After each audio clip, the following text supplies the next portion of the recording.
Yo, that's fire. What y'all That's fire. think? That's it. That's the one. What's up, y'all? Yo, Yo, so how what's you guys going on? doing? We're doing pretty good, man. Just want to welcome everybody back to we officially have a name, the Think Big podcast. We got Think Big. That's pretty fire. We've been going nameless for the last 2 weeks, but it's proof that, really all the excuses for not getting started, we're completely annihilating that. Getting started, showing people how to do this business, how to do branding, how to do real estate at a higher level, and how to start with absolutely nothing. So the last 3 weeks, y'all, we've been breaking down exactly how to make your first 10K in this business, and we went over a lot of different strategies on what someone could do essentially if they're getting started with pretty much nothing. I mean, like no money for marketing, no money for systems and tools, how to get this business rolling and that race to revenue. So tonight we're going to be talking about some other strategies to implement, really one more strategy, and then what to expect after you've gotten that first contract. So, let me pass the mic over here to our man Sam, and let's get these people started tonight.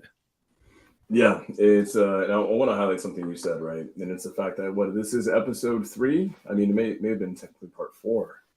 No, it's episode 3, right? 3 or 4, doesn't matter. And we did that without a name, guys. So a lot of you guys were thinking about, man, I don't know what to start and call my LLC, right? I don't know the catchy names I'm going to put on all my branding and on my empire when it's built. And the reality is that delay in action taking is going to be what kills you. And growing up, I was always told this motto by one of my mentors, and that's that complacency kills.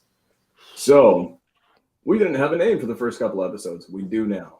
And guess what? The name that came to us, I think, was one that was extremely natural. It was organic. And calling this podcast Think Big is about damn right.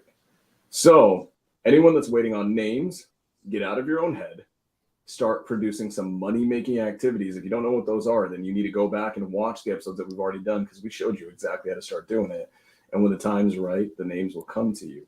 But we were going to move on and start talking about some paperwork and some contracts and how to do escrow. But before that, I think we realized that we kind of may have neglected something a little bit important.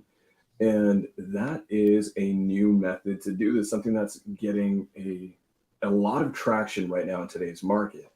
And that is realtor outreach. What we mean by that is going onto the MLS, finding on-market properties, and then pitching potentially a cash number for a wholesale deal or creative finance, and you can still wholesale that too. Daryl, right now, on market, is there a ton of opportunity for wholesalers?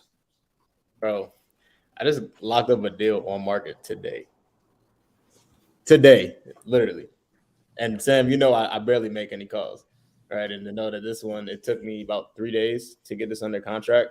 But there's different ways to reach out to real estate agents, right? You can go the method that I think everybody is doing now, which is going to the properties that are listed on the market for a certain amount of days, 30 plus days, right? And calling to see why this hasn't sold yet. What we actually do is we go for the relationships, right? We actually look up all the real estate agents in the market. And shout out to Jonas Corchin. He showed me this method, the Scorch Method, where you're reaching out to all the agents in the area, right? Regardless if they have a deal listed or not, and just introducing yourself, right? Setting up a call and building a relationship, letting them know like, hey, I'm helping out other real estate agents in this area with creative finance, anything, right? Anything that we do, right? And you paint that picture for them. And that's what we've been doing. We've been getting a lot of success doing that. There's a lot of opportunities for investors dealing with agents. So, okay. And here's one thing that I want to highlight, guys. When we talk about wholesale specifically, right? We talk about wholesale, we talk about, let's just say, even creative finance. A lot of the times that doesn't go well with going on market with a realtor, because usually when people are selling with a real estate agent on market on the MLS, what ends up happening is they want usually a little bit too much money. And why is there an opportunity now, guys? It's because with the market trending down the way it is, with interest rates rising the way that they are, anyone that doesn't know, in December, interest rates are going to raise at least another 0.5%. Now, what does that do? It means conventional retail buyers, they're going to pull back. It hurts their affordability. They don't want to be able to go and buy a new 30-year loan at a 7% plus interest rate. It's dangerous and it's scary to do that. So these properties that are sitting on market, like Daryl pointed out, I mean, they may be on market for 30, 60, 90, 100 plus days. And I can't let Daryl just show me up like that and tell me that he just freaking locked up an on-market property. We just assigned an on-market creative wholesale to a creative buyer. And what did we do there? We went on market. We went to Tampa, Florida, one of the best markets in the country. Found a property that is beautiful, gorgeous. It looks great. It's been sitting on market for over 100 days and hasn't sold. And one thing that Daryl said that's critical, if you guys didn't catch it, this is the closer in him because he's a freaking phenom on the phones, is asking them, why hasn't this sold yet? That is a critical thing to ask these agents. This is a beautiful home. I mean, it looks great. It's in Tampa, Florida. It's 30 minutes from the water. Why haven't you sold it yet? Why haven't you made money on it yet? What's going on? And what's going to happen is you're going to get the story. You're going to get the story. And you're going to find out through that story what the seller is trying to achieve. Now, I want to highlight Alejandro here because Alejandro is not just a closer, but he is a killer creative closer. And that is just another beast in and of itself. So Alejandro, when you're going on market, talking to agents, how would you go about getting a creative finance deal? That's a great question, man. It's almost a little bit too easy. Like 6 months ago, it's like these realtors like do not want to listen to what you got to say to them about creative finance. But like, what? Take over? Why would the seller do that? But now they're starting to be a little bit more open-minded because of the situations, because of the market. There's a lot of sellers that are, putting their properties on the market and they have no equity. I've seen a ton of no equity deals here in the past couple of months. And realtors, when you approach them with a solution, now for me personally, I don't overcomplicate. I don't just tell the realtor, hey, let's do a subject to and leave the mortgage under the seller's name. Like if you tell a realtor that's not experienced with creative finance on that end, they're pretty much somewhat going to hang up the phone on you. So you just approach them with just keep it simple, keep it third grade level. But hey, why don't we just figure this out? What is it that the seller needs to solve their problem and move on to the next journey? We're perfect. This is what I have to offer. I can solve it. This is just the terms. And they'd be like, okay. Especially for realtors that have been having it on there for 3 months, 2 months, 2.5 months, 3 months. Okay. I don't know. Like I've had realtors that, hey, I don't understand how this works, but I'm willing to put you and the seller on the phone. I literally just had this a couple of weeks ago. She had no idea what I was pitching her, but she got me on the phone with the seller, and the seller like, yeah, that can work. And she was even asking me, hey, can you show me how to write up the contract for these type of terms? I was like, wow, okay, this was definitely not the case a few months ago, but thankfully, we have these tools we can use to still solve a lot of people's problems and continue benefiting from that and taking down properties and helping other sellers, homeowners to move on to the next journey. So really excited for this quarter. A lot of people are scared. People have, doubts. Me, I'm excited. I'm excited for what's ahead. Yo, that's fire. And it's really interesting because you're tapping into what Daryl was talking about just a moment ago, which is as we're building out this outreach of realtors, really focusing on building that relationship, looking at these realtors as your business partners. If I can get people to understand that when you reach out to realtors, you want to think about putting them on your power team.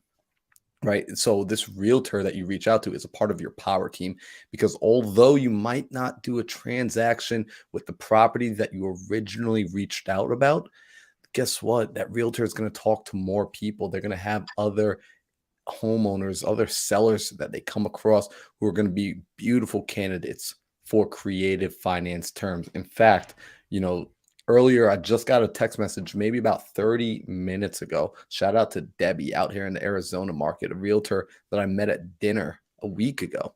She sent me, hey, I found another property that you might be interested in.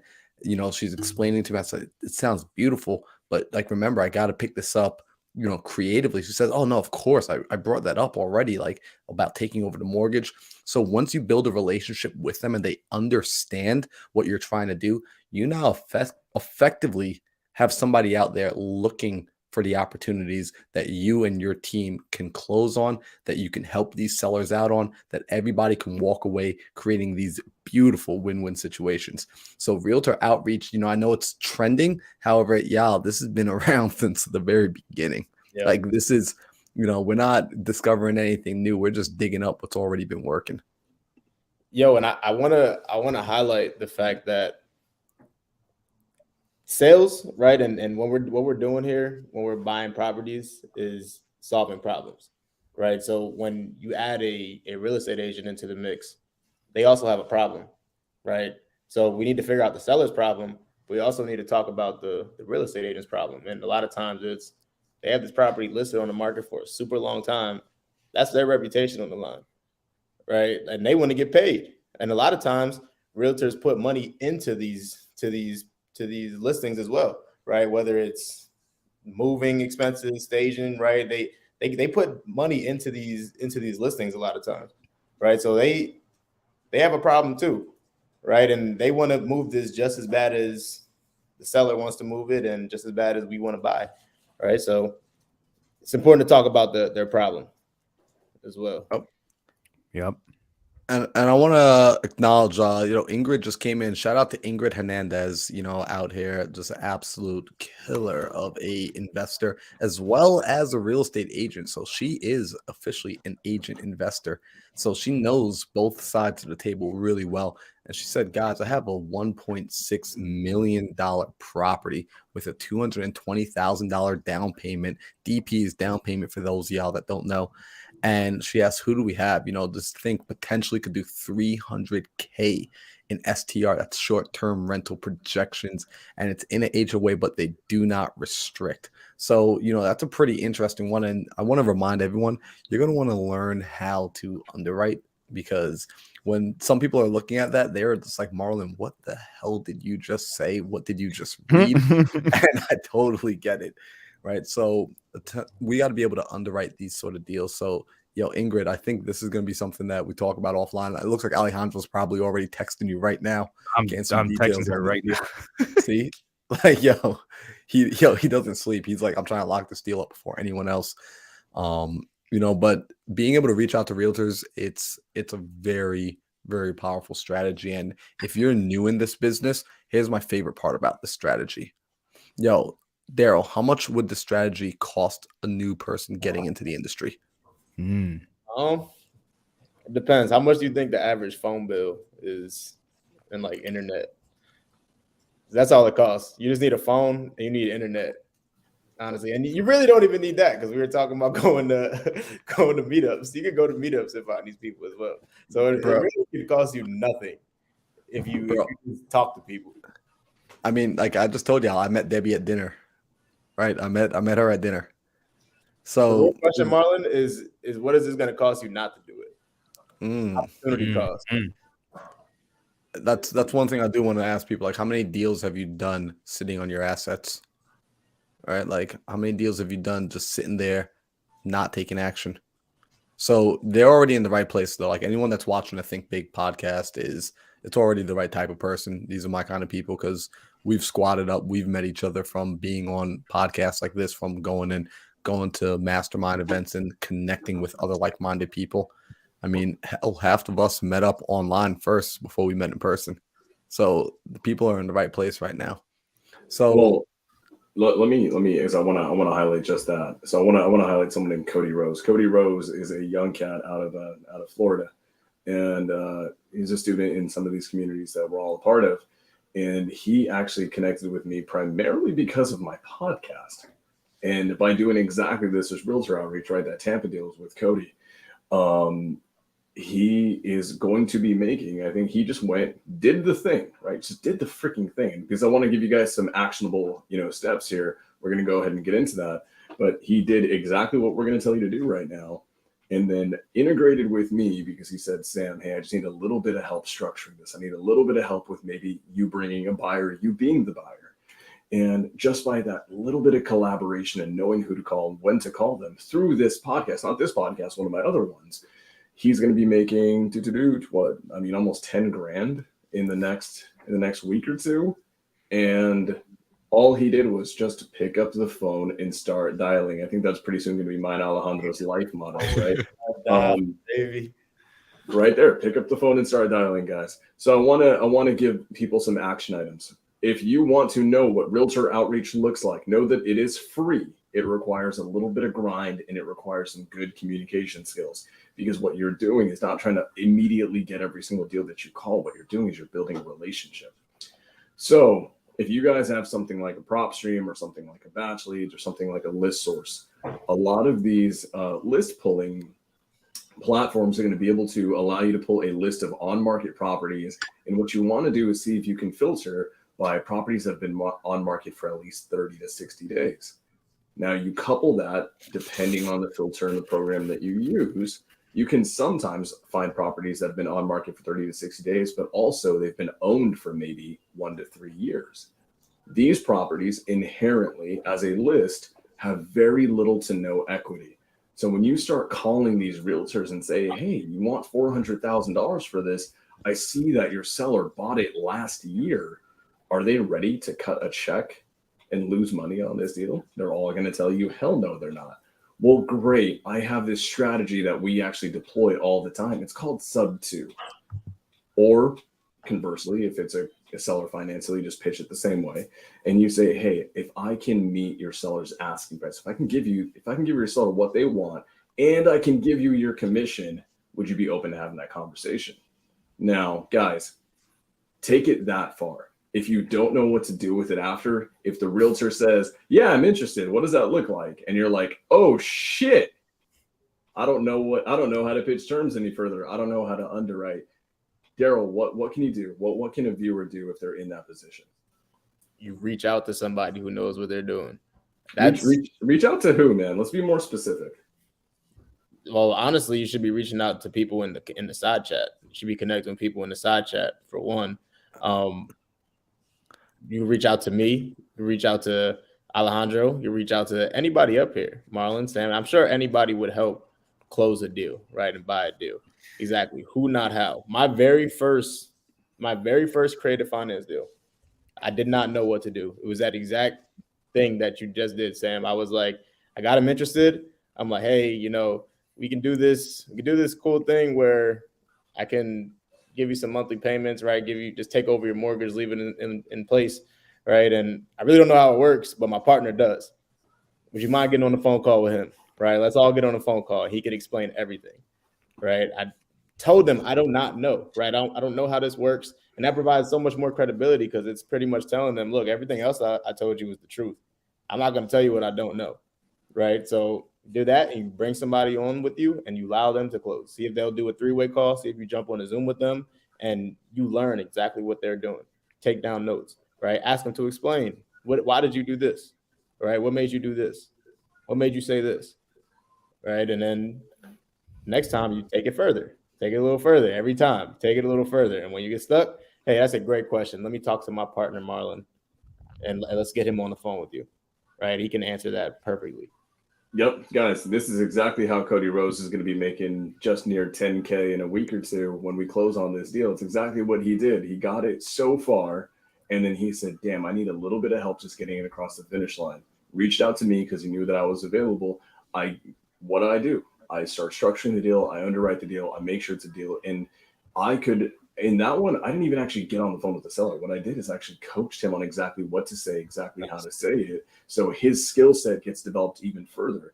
Then we went ahead and found a buyer. That buyer got locked in. We literally made one phone call and then had a buyer in for a $15,000 assignment. I mean, we're locked in. So guys, this works, but only if you lean on the right people. So if you're going to do this, reach out to Marlon, reach out to Alejandro, reach out to Daryl, reach out to me. And I don't know about you guys, I do want to say this. I am actually onboarding a full-time team member tomorrow to come internal into my team to only be calling agents, to only call agents all day.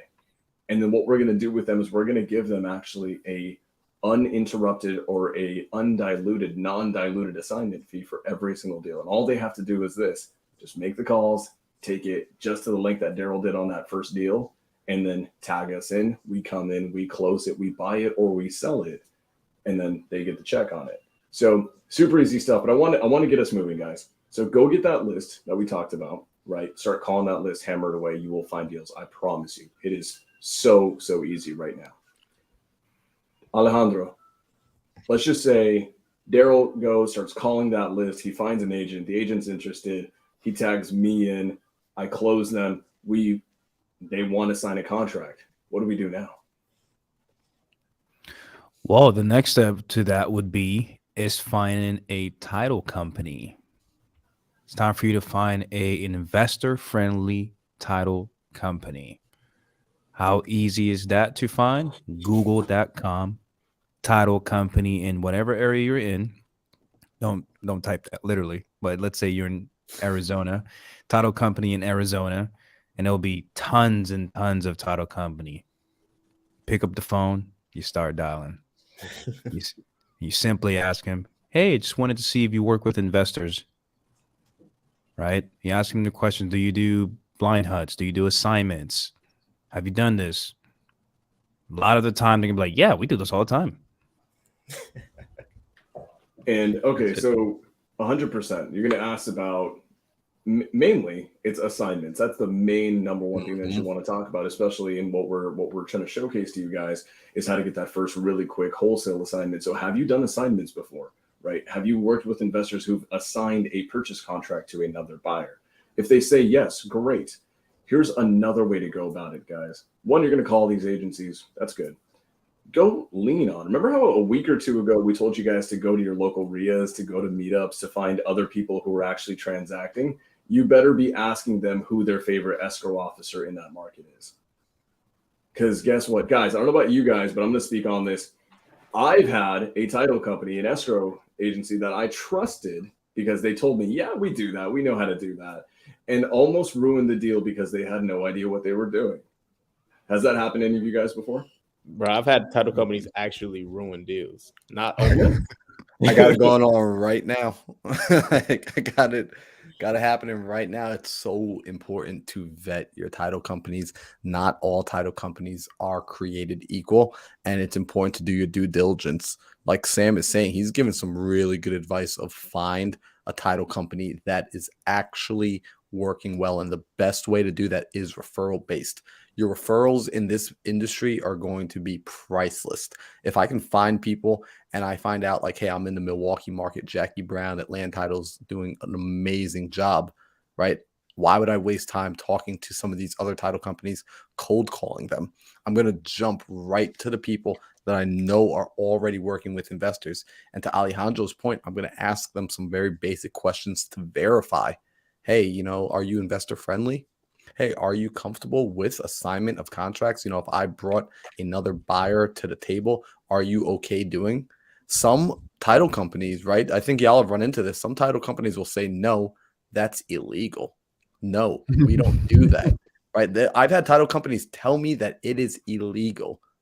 There is nothing illegal about an assignment of contract. Anything that can be signed can be assigned unless it specifically says in that contract that this contract cannot be assigned. Yep. So once you find a title company that tells you some nonsense like that, simply move on, right? Some will, some won't, so move on. Run away.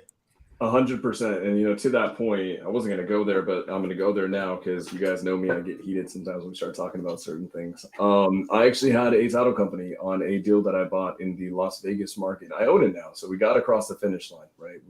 So thank God for that one. The escrow officer openly accused us of scamming, of committing a scam, of being illegal.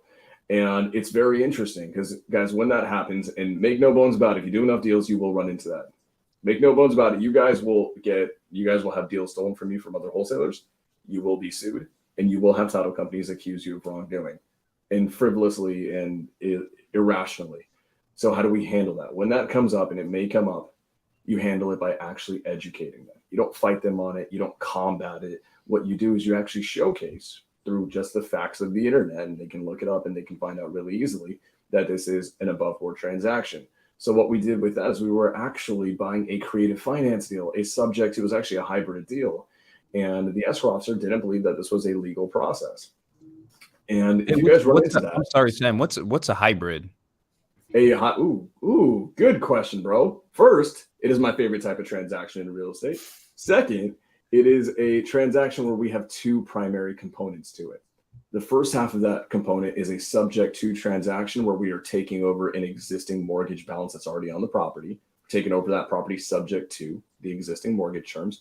And then the second half of it is we are creating a note, a seller finance note with me and the seller. So it is half sub to, half seller finance, hybrid. We can always dive into that I think on another day. We may just do a day where we do Heck yeah. We could probably do a few deal breakdowns on deals like that. I'd love to actually talk about that one. But to that point, guys, when you run into these objections, especially for a subject to one, I think Daryl pointed it out, that all assignments or all contracts are assignable unless they explicitly say they're not assignable. And then a subject to transaction, to my knowledge, in every single state's real estate commission purchase agreement actually has a line item in it that says a property can be taken over subject to the existing mortgage. And with that property in Vegas, that's exactly what I did. This escrow officer accused us of wrongdoing, and I asked them to please look at the state-sponsored residential purchase agreement. Walked them through it, took them to that line item. You see that? It says subject to. It's not a scam. Your state tells me I can do it. Let's learn and do better. Now, because we handled it the right way, we didn't combat them, we didn't talk down to them, they're actually bringing us more business. So it's a huge thing. So guys, we have a purchase contract. We're in escrow. Real quick, Sam, while we're on that, while we're low-key bashing title companies, talking about the bad side, I do want to point out, right, I got some advice when I was first getting started that I wish I would have got a little earlier, right? I was just pissed off, right? Every title company I go to is something, right? I'm just mad. Every deal is getting delayed. It's always something going on, right? And it's really simple. He said, bro, there's more deals going on every day than there are title companies, right? So expect it to happen. Expect it to be slower. Expect it not to be on time, right? Expect stuff to mess up, right? And that was some of the best advice that I've gotten. And now every deal, I literally expect something to go wrong. And now when something goes wrong, I'm prepared. If something doesn't go wrong, nice. Kudos, right? Good stuff. But keep that in mind as you're getting deals, as you're getting contracts. There's more deals than title companies going around. And I think that's big for especially when we have new individuals and they're getting their first deal and they haven't quite gone through this through this event yet. I think a lot of folks think the deal stops once you get the contract signed. And that's why we're having this conversation about title companies, because the deal starts when you get the contract signed. Got it out. Right. So getting it across the finish line, this is why when you're doing your first deal, it is valuable. It's so valuable to have somebody on your side, on your team, who has actually been across that finish line so that you don't begin to worry and prematurely destroy what still could be a deal. I think all of us have been at the place where we've been held up in escrow, in the purgatory of escrow, with a title company that isn't quite our favorite title company to work with.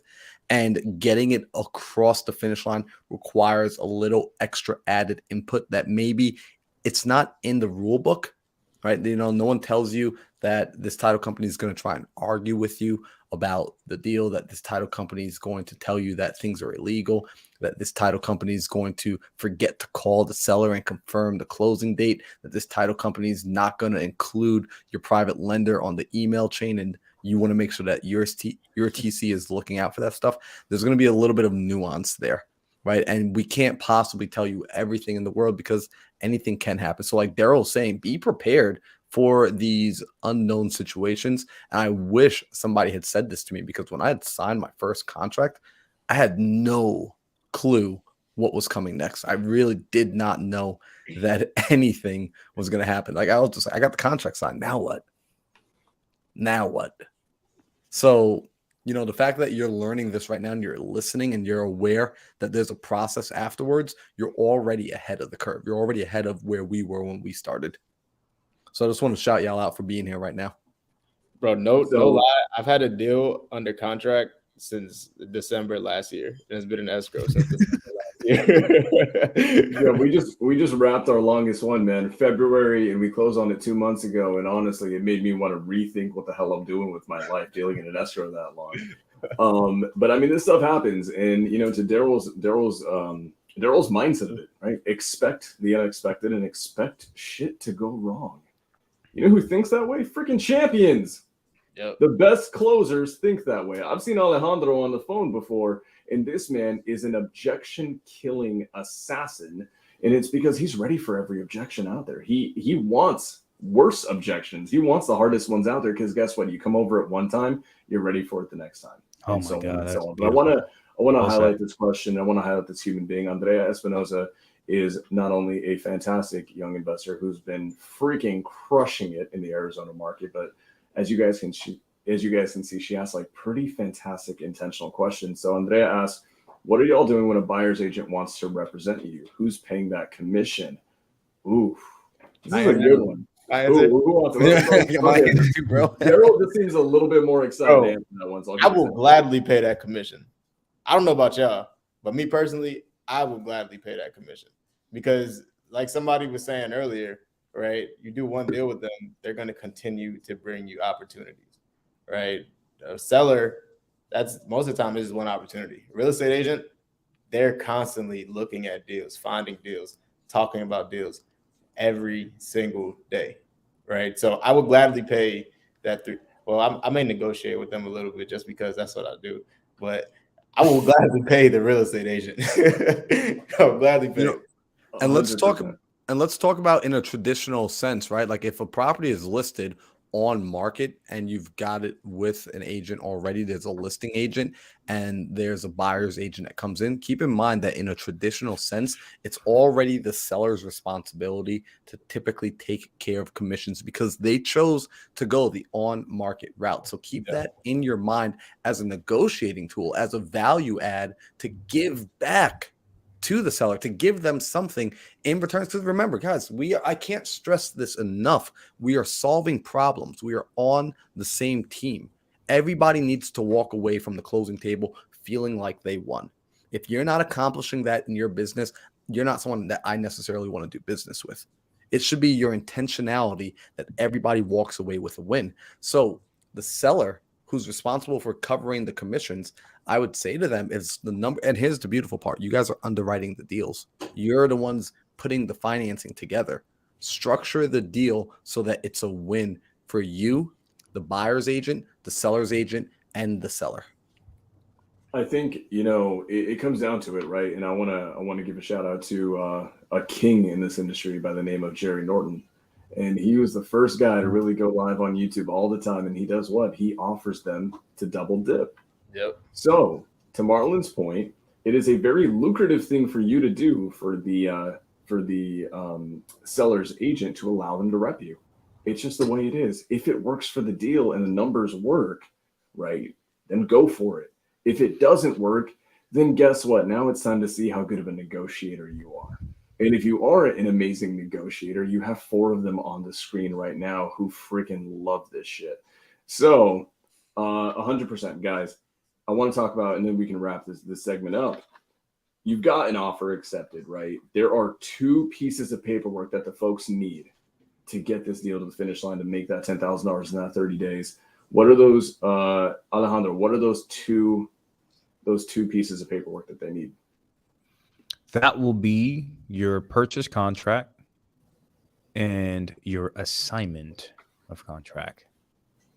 What's that? So, What's explain the difference between the two. Pardon? Say that again. Please explain the difference. pretend I have no idea Sure. what I'm doing, because I have absolutely no idea what I'm doing. I actually really don't. I'm learning this all right now.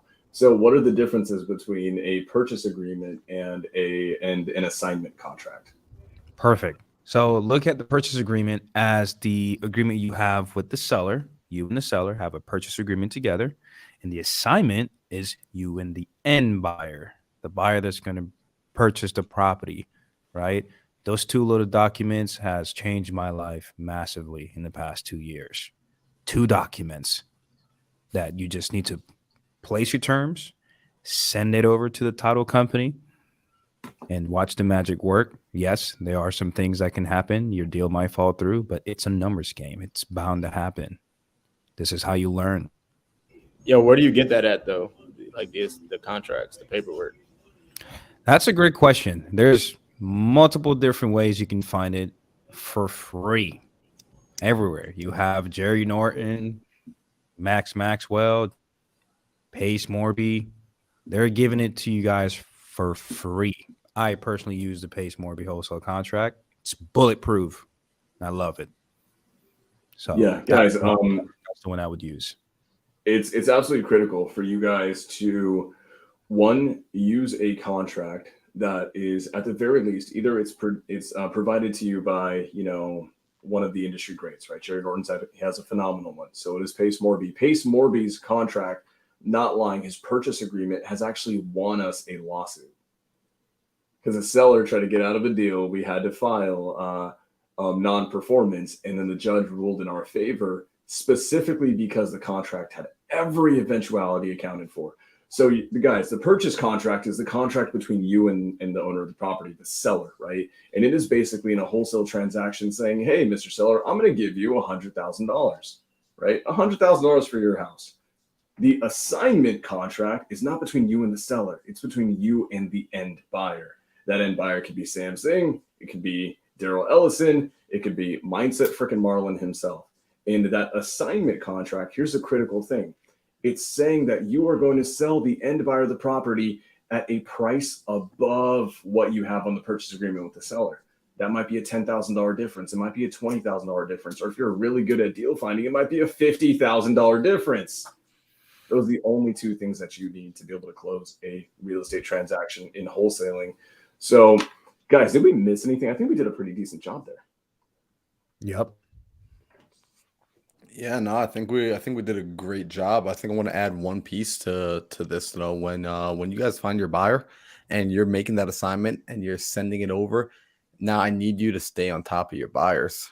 I need you to make sure that you've got your buyer in a position where they are going to purchase. And the way you do that is by making sure that their EMD deposit gets put in place. Because if that EMD deposit does not go into place, guess what? Although they signed that assignment contract, you're still in a position where you're not sure if they are going to close yet. So make sure your buyer puts their EMD down within, I like to give my buyers 24 to 48 hours. I have a great relationship with my buyers. They get the funds over immediately. If for whatever reason they can't get it over immediately, do not sleep on it thinking that I am all good. My buyer signed the contract. Until that EMD is in, guess what? I'm still looking for a buyer. Now, if you have a relationship with me and we've done multiple deals together, it's a different conversation. However, if this is a brand new working relationship, I want to make sure I'm working with a professional who gets their money in on time. How much are you charging for EMD? Typically, the minimum I charge EMD for my legitimate buyers, $5,000. A 5K EMD is the absolute minimum that I have my buyers put down. I myself have paid 5K EMD for deals. I prefer less because I'm buying multiple deals. However, when you're dealing with buyers that are cash buyers, creative buyers, guys that are professionals, they can afford to do so. After you've done enough deals with them, then perhaps you can give them some flex. But if it's your first deal, 5K. Yep. Awesome. Now, I want to highlight something. What is the most important part about that 5K? What is the most important 2 words, or maybe 1 word hyphenated? What is the most important term to have before that 5K in your assignment contract? Non-refundable, baby. Yeah. Non-refundable. That is the most important thing. So that deal that we assigned today in Tampa, the buyer actually sent over wire receipts, which is pretty cool. It happened today. And it was $5,000. non-refundable. That needs to be communicated to your buyers. Daryl, why is that $5,000 non-refundable? Because buyers back out every day, B. And you want to make it hurt, right? You want to make them like think about it, right? Like if I'm put this money down, I'm gonna close on this, right? Like $5,000 that a lot of times people don't want to walk away from that, right? People don't want to walk away from $5,000. I'll tell you one time, right? And this is what I was gonna talk about. Be careful as well. Like ask your buyers, how are they paying for this? Right? Like, how are they going to pay for this property? Is it going to be private lenders? Is it going to be their own cash? Are they going to be a hard money lender? Are they going to get a hard money lender? Right? Now, a hard money lender, be careful. Be careful, because a lot of times, right, the hard money lender, they want to inspect the property.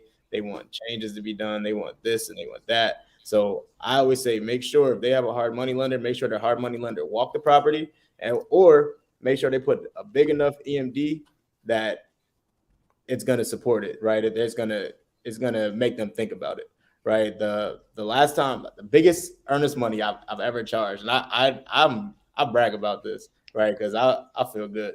I had somebody put down $20K EMD on a single family house because he had a hard money lender, and I'm sorry, it wasn't a single family, it was a triplex, but he put down $20K EMD because he had a hard money lender. The hard money lender, we found out after he signed the paperwork that he wanted the property vacant. He wanted the property delivered vacant, right? So I'm like, okay, I can do that, but it's going to take me a lot of time. And if I get these people out of their property, out of their home, I need to guarantee that you're going to buy this property. And $20,000 sounds like it makes sense, right? And he's like, that makes sense to me. He did it, and we closed on the deal. Our assignment fee wasn't even $20,000, but I made sure that he put down enough to where it hurt, right? So make sure you're vetting these people, and you make sure you understand where their money's coming from, because it's a long-term relationship, right? And buyers, when you're talking to buyers, that is negotiation as well. That is sales as well. You're actually selling something now, right? So make sure you're not letting these buyers just walk all over you, right? You're not letting them say, "Oh, it's whatever," right? Because they will try it. They're salespeople. A lot of them are sharks, right? And if they can get the lowest deal possible from you, they will, right? So yeah, I'll say this: the reality is, guys, to that point, they're sharks. A lot of those buyers were wholesalers before, right? They were closers once upon a time, right? They were like in the trenches like you are right now. How do I know this? How does Daryl know this? Because we're those guys right now. So we are closers, we're wholesalers, but guess what? Now we're also buyers. So when wholesalers bring us deals, do you think that we're going to stop being closers and we're going to not get the best deal for us as possible? Hell no. We're going to get that deal as juicy as possible. So this is really important for you guys to know. And I'm going to hammer this down because Daryl made a phenomenal point. Not all buyers are built the same. Not all buyers are funded the same. The people going the hard money route, typically, depending on the deal and depending on the market and how expensive it is, they may not be hyper liquid themselves. Now, what does that say about them and their buying tendencies, right? You're going to deal with buyers who are consistently buying a house a week, right? These are real deal operators, and this is not their first rodeo. So you need to ask about liquidity. Hey, if we get this signed today and our closing is 2 weeks out, will you be funded before closing? Yep. Right? I don't care about you getting the money. Is that money going to be at title in time for us to close? That's all things that you want to do. And this is my principle, my business. I don't know about you guys. Before we assign a property or sell a deal, we get at least a minimum of 3 separate offers from legitimate buyers. We don't make any decisions before we get at least 3. Why? Because we don't want to make emotional decisions. We make data-driven decisions. Guys, I think we're freaking crushing. I think some people are going to make $10,000 in the next 30 days. And if they don't, it's because they didn't take the action. And I will 100% throw that out there. Marlon, as we're coming up to the finish line here for tonight's podcast, what are we doing, man? And we showed people how to make $10,000 in 30 days. I mean, what's next? What other things can we teach people? Yeah. So Sam, the biggest thing, now people have been given some of the action items on what they can do right away to go out and produce some money, some revenue inside this business. The next thing that we need to focus on, and this is why the title is called Think Big, is we need to get people understanding what it means to be a real estate investor. Because although you might be wholesaling, and I need to make this really clear, if you are only wholesaling, you have not yet become a real estate investor. You are on your way. However, I want you to start thinking like a real estate investor. This will improve your wholesale game, and this will begin to give you a trajectory on where you're going. So, the reason I'm saying this, when you start thinking like a real estate investor, what you're going to realize is why your buyers are buying from you. Why are your buyers willing to pay you those 5, 10, 15, even $50,000 assignments? What are they seeing that you haven't yet seen? So next week, we're going to talk about the 5 things that any wholesaler needs to understand to become a real investor. Perfect. And if I can add one more thing when it comes to transaction, I'll make it really quick. And then we have some really good questions on the chat as well. So whenever you guys get your deal assigned, when you have your assignment and assigned by your buyer, do not wait for that buyer to contact the title company. You put your buyer and the title company both in an email. Hey, title company, this is the buyer for this deal. He's going to be the end buyer for this deal. Can you please send him wire instructions? He only has 48 hours, 24 hours, whatever needs to be done, and communicate. And we always communicate with title companies every day if we have to, unless it tells, hey, we won't hear nothing back in the next 3 days. Well, I'm still going to remind them on the second day, hey, just touching base. Are we still good for tomorrow? Just want to follow up tomorrow. Okay, good. Because you cannot depend on anyone for your deals to close. Okay. You have to be on top of it at all times. So sign your contract, CC the buyer in the title company, and make sure they both are aware of the next steps. That's my tips on that. Yo, could I add one thing to that, Alejandro? I want to make sure that everyone understands this. The deal's not done until the check is in your hand. Oh my God. Until that check hits your bank account, until that wire hits, the deal is not closed. And I need to emphasize that so strongly. The deal is not closed until the wire hits your bank account. When you get to that place, then that's the time to celebrate.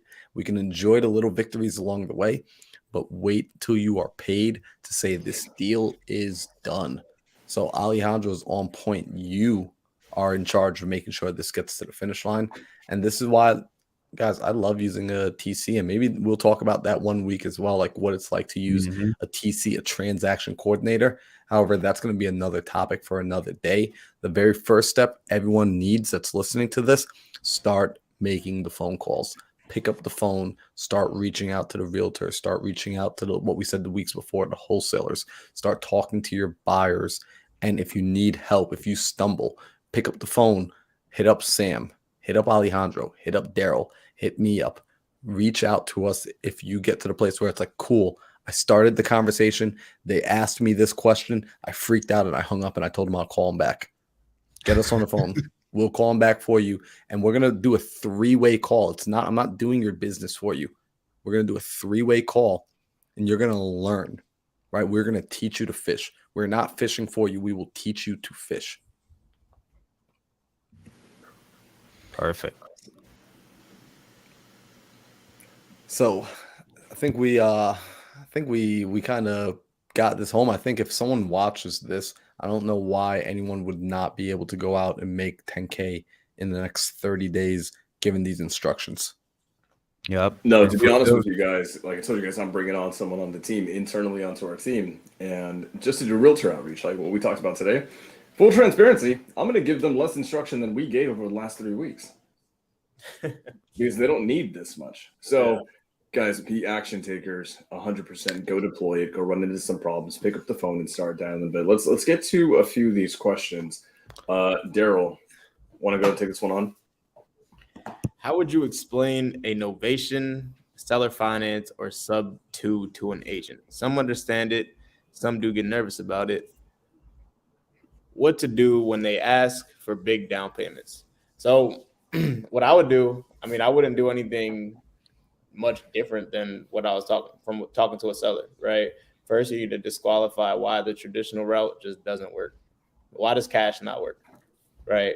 And then you want to explain, you want to understand the motivation, right? What they're looking to accomplish, because if what they're looking to accomplish doesn't fit our solution, it doesn't. There's nothing you can say, right? If there's somebody who there's no reason for them to buy creatively or sell creatively, you're not going to convince anybody, right? So first you need to understand what they're planning on doing, their motivation, where they're at, what they're looking to accomplish. And you need to figure out which one of these solutions is the best for them, right? And do your best. Alejandro was talking about this a little earlier. Do your best to explain it like you're explaining to a third grader, right? You want somebody to understand it like right away, right? And just make it very simple, right? If you're going to say novation, don't use the word novation, right? How about it? We do our partnership program, right? What if we do our partnership program where, I bring the crews, I bring the money, you just bring the house, right? Everybody gets paid at the end. And with the realtor, right, you want to lead with value, right? I'll even let you list it.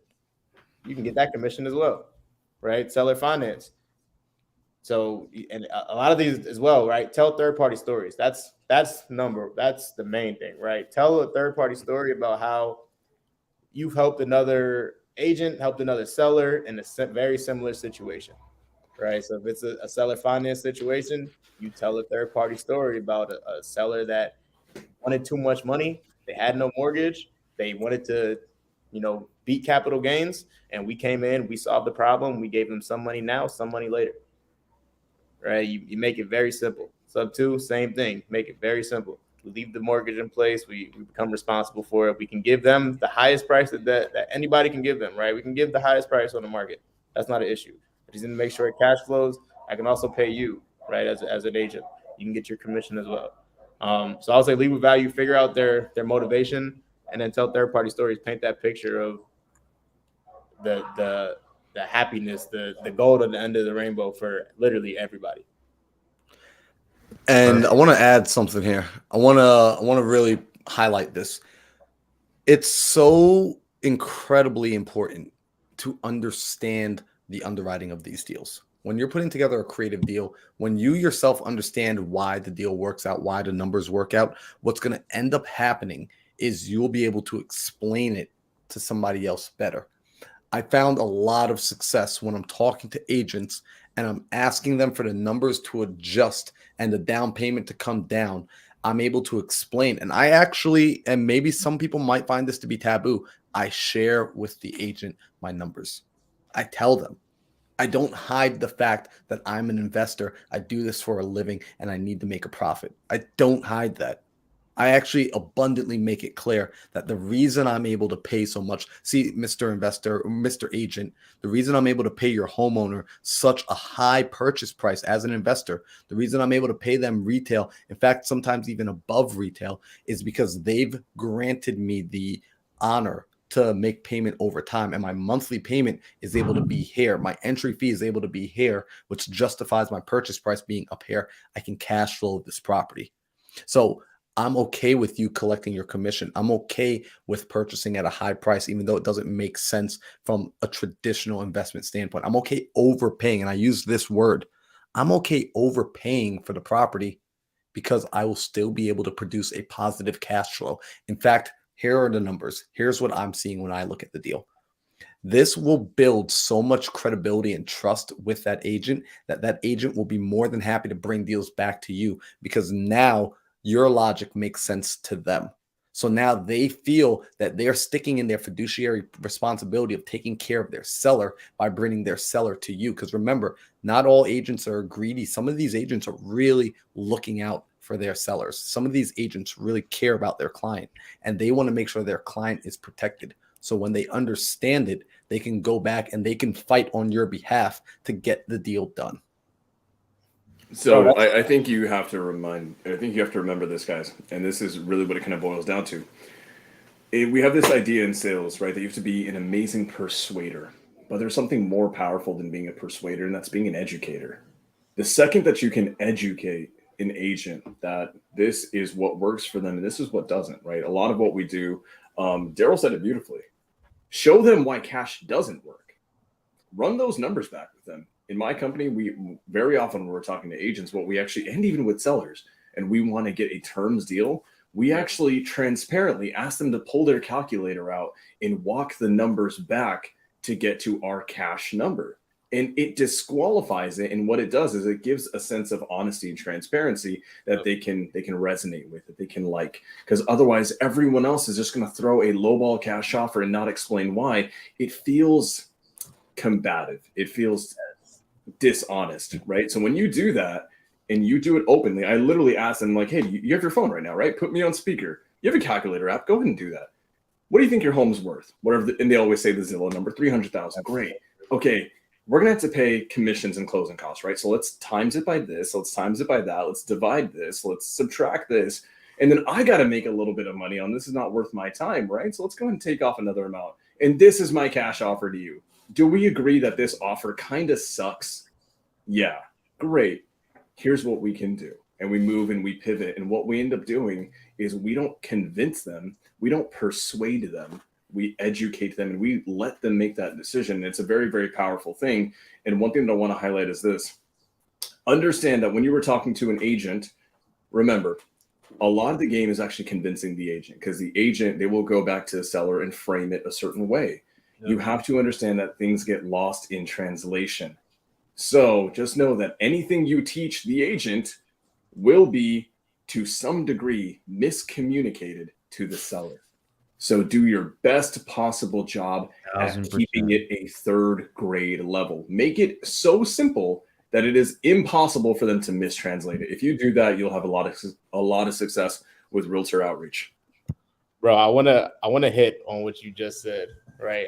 How you reverse engineer those numbers, right? Because it doesn't just work with agents; it works with sellers too, like you were saying, right? And I teach my team the same thing. And the main thing is bringing them to your side of the table, right? And almost feeling like they're your partner, right? Like Sam, I do the exact thing that you do, right? We go down the like down the line items, like what repairs need to be done, what do we need to bring it up to what you think it's worth, blah blah blah, right? And the question that I ask them once they understand, I'm like, man, how am I supposed to do that, right? And they every time they're like, man, I guess you can't. Like I understand, like, and then you know what? And then I explain to them, right?